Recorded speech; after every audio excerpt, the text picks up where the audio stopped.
नमस्कार, आदाब, जय श्री राम। मेरा नाम है विकास आर्य और आप देख रहे हैं क्राइम स्टोरीज।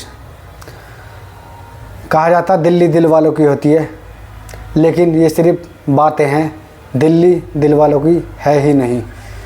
क्योंकि हमने 5-6 महीने पहले देखा था, साक्षी का मर्डर हुआ था। तब भी वहाँ पे कुछ लोग खड़े होकर तमाशा देख रहे थे।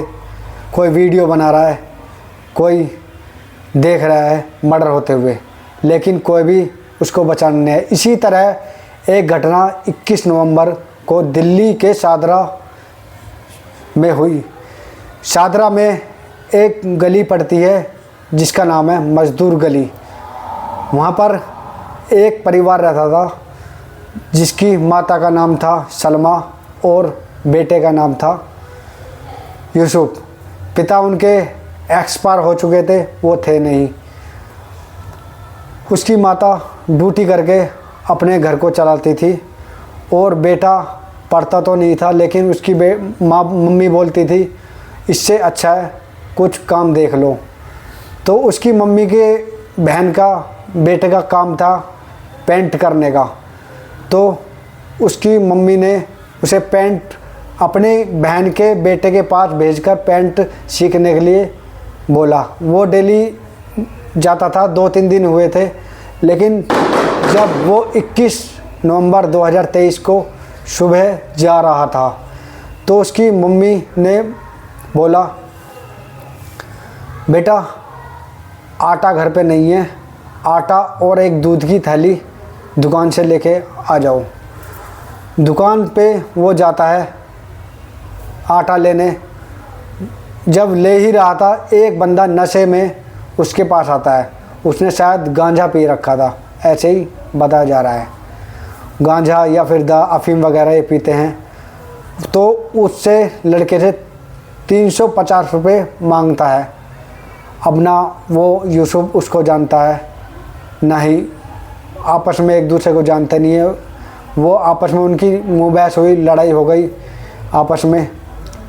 तभी जो वो बंदा नशे में आया था उसने एक खंजर निकाला अपने जेब से और यूसुफ पर वार कर डाला। यूसुफ के सिर में 12 बार उसने वार करा।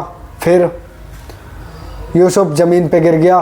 फिर उसके गले पर वार करके चक्कू उसके गले के अंदर डालकर उसे घुमाने लगा। वहीं पर जब उसको देखा कि अब ये मर चुका है, कितना जिहाद काम हुआ है, उस बंदा जो नाबालिग है, वो 17 साल का बंदा था, उसको बिल्कुल भी शर्म या फिर उसके अंदर कोई डर नहीं था। उस यूसुफ जब मर चुका था उसके ऊपर चढ़कर डांस कर रहा था और बोल रहा था पुलिस मेरे को अब छोड़ेगी नहीं, पुलिस मेरे को अब छोड़ेगी नहीं। इस प्रकार फिर लोग वहाँ पर खड़े होकर तमाशा देख रहे थे। कोई वीडियो बना रहा है, कोई उसको देख रहा है, लेकिन किसी की हिम्मत नहीं हुई कि उसके पास आ जाए। एक भी बंदा शायद उसके पास आ जाता तो यूसुफ की हत्या नहीं होती। इस प्रकार ये कहानी है। और फिर उनमें से एक बंदा पुलिस को 100 नंबर पर कॉल करता है और पुलिस को बुलाता है। पुलिस आते ही हत्यारे को गिरफ्तार कर लेती है और डेड बॉडी को हॉस्पिटल भेजती है। हॉस्पिटल में डॉक्टर यूसुफ को मृत घोषित कर देते हैं। मृत घोषित करने के बाद अब पता नहीं किसका बच्चा है। तो जहाँ पे मर्डर हुआ था वहीं पे जानकारी ली, पता चला ये सलमा जो मजदूरी गली में रहती है किराए पर, उसका लड़का है। तो उनका कॉन्टैक्ट नंबर लिया जाता है, उनसे बात करते हैं, लेकिन फ़ोन पर ये नहीं बताते कि आपके बच्चे का मर्डर हो गया है। आप वो बताते हैं आपके बच्चे को किसी ने हाथ में चाकू मार दिया है।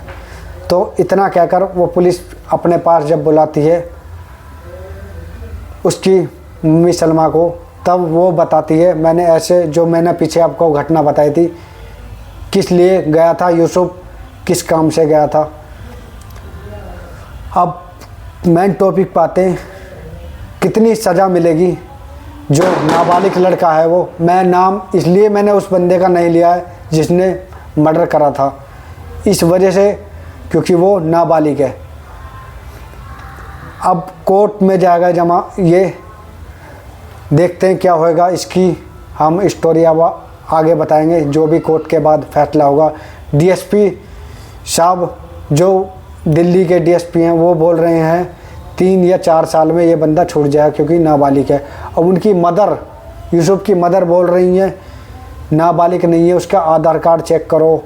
अब माँ तो माँ ही होती है, इसलिए अब ये केस यहीं पे समाप्त है। देखते हैं अब आगे क्या होगा। इसी तरीके से देखते रहिए द क्राइम स्टोरीज और चैनल सब्सक्राइब करें। और कोई भी आपको मेरी बोलने में या फिर मेरे बताने में आपको दिक्कत होती है सर, यहाँ पर आप मेरे को कमेंट करके बता सकते हैं। प्लीज़ चैनल सब्सक्राइब करें। जय श्री राम।